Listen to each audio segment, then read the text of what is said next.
ধনী ব্যক্তি রাশেদ দেখলেন তার কোম্পানিতে নীলা নামের এক মেয়ে নিজেকে তার মেয়ে দাবি করে তুমুল ঝামেলা করছে। বহু বছর ধরে একা থাকায় তিনি ভাবলেন আজকালকার প্রতারকরা আসলেই চরম নির্লজ্জ হয়ে গেছে। তাই তিনি সোজা এগিয়ে গিয়ে জানতে চাইলেন মেয়েটির আসল পরিচয় কি। কিন্তু নীলা পেছন ঘুরতেই তিনি রীতিমতো চমকে উঠলেন, কারণ তাকে হুবহু তার হারিয়ে যাওয়া প্রথম প্রেমের মতোই লাগছিল। তিনি কিছু বুঝে ওঠার আগেই একজন দারোয়ান নীলাকে সজোরে ধাক্কা দিয়ে মাটিতে ফেলে দিল। তিনি সাথে সাথে চিৎকার করে দারোয়ানকে থামতে বললেন। তারপর তিনি নীলাকে তার মায়ের নাম জিজ্ঞেস করলেন। নীলা তার প্রথম প্রেমের সন্তান জানতে পেরেই তিনি নিজের সব কাজ বাতিল করে তাকে সরাসরি অফিসে নিয়ে গেলেন। তিনি জানতে চাইলেন তার প্রথম প্রেম সুখে জীবন কাটিয়েছে কিনা, কিন্তু নীলা জানাল গর্ভাবস্থায় ক্যান্সারে ভুগে তার মা আগেই মারা গেছেন। এই কথা শুনে রাশেদ গভীর শোকে একেবারে ভেঙে পড়লেন। তার মনে হলো এই কঠিন অসুস্থতার কারণেই তার প্রথম প্রেম তাকে ছেড়ে চলে গিয়েছিল। তিনি নীলাকে কথা দিলেন মায়ের শূন্যস্থান পূরণ করে তিনি নিজে তার দারুণ যত্ন নেবেন। কিন্তু নীলা ঘাবড়ে গিয়ে তাকে একটি ডিএনএ টেস্ট করানোর জন্য দিনক্ষণ ঠিক করতে বলল। রাশেদ পূর্ণ আত্মবিশ্বাসের সাথে দৃঢ়ভাবে বললেন যে সে নিশ্চিতভাবেই তার নিজের মেয়ে। এরপর তিনি এক বিশাল ভোজ সভার আয়োজন করে নীলাকে প্রকাশ্যে তার একমাত্র উত্তরাধিকারী ঘোষণার সিদ্ধান্ত নিলেন। এই কথা শুনে নীলা পুরোপুরি ভয় পেয়ে গেল। সত্যি বলতে সে নিজেই নিশ্চিত ছিল না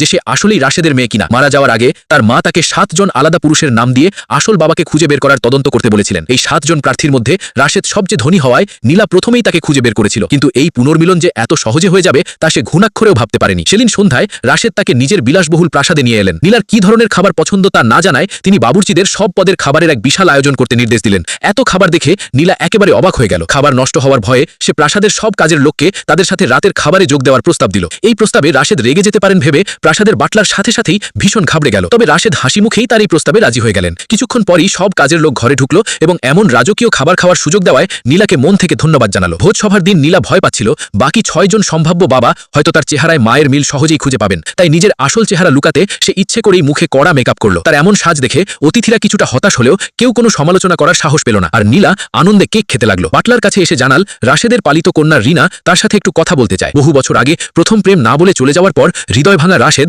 রিনাকে নিজের পালিত কন্যা হিসেবে গ্রহণ করেছিলেন। কৌতূহলী হয়ে নীলা বাইরে গিয়ে দেখল কনকনে ঠান্ডা বাতাস থাকা সত্ত্বেও রিনা ইচ্ছে করেই পাতলা কাপড় পরে উঠানে তার জন্য অপেক্ষা করছে। নীলা তৎক্ষণই বুঝে গেল রাশেদের সহানুভূতি পেতেই রিনা এমন করুণ সাজার নিখুঁত নাটক করছে। দেখা হতেই রিনা কান্নার ভান করে বলল সে নাকি এত বছর ধরে রাশেদের সব আদর আর ভালোবাসা একাই কেড়ে নিয়েছে। সে দাবি করল নীলার যদি তার উপস্থিতি অপছন্দ হয় তবে সে নিজেই স্বেচ্ছায় রাশেদের সাথে সব সম্পর্ক ছিন্ন করবে। সে আশা করেছিল তার কথা শুনে নীলা তাকে দেখে ঈর্ষান্বিত হবে। উল্টো নীলা শান্তভাবে তার প্রস্তাবে রাজি হয়ে তাকে তখনই রাশেদের কাছে গিয়ে সম্পর্ক শেষ করে আসতে বলল। ঠিক তখনই রেড ওয়াইনের ট্রে হাতে এক ওয়েটার তাদের পাশ দিয়ে হেঁটে যাচ্ছিল। রিনা ইচ্ছে করেই নিজের পায়ে হোঁচট খেয়ে পড়ে গেল আর ওয়াইনের বোতল মাটিতে পড়ে ভেঙে চুরমার হলো। ভাঙার প্রচন্ড শব্দ শুনে চারপাশের লোকজন ছুটে এসে তাদের ঘিরে ভিড় জমালো। রাশেদ ওয়েটারকে জিজ্ঞেস করলেন সেখানে আসলে কি ঘটেছে। ওয়েটার মিথ্যা বলে দাবি করল নীলা ধাক্কা দেওয়ায় রিনা মাটিতে পড়ে গেছে। রিনা ভাবল তার এই চতুর চাল সফল হয়েছে, কিন্তু রাশেদ তাকে সরাসরি সরিয়ে দিয়ে স্পষ্ট জানিয়ে দিলেন নীলা কখনোই এমন কিছু করতে পারে না।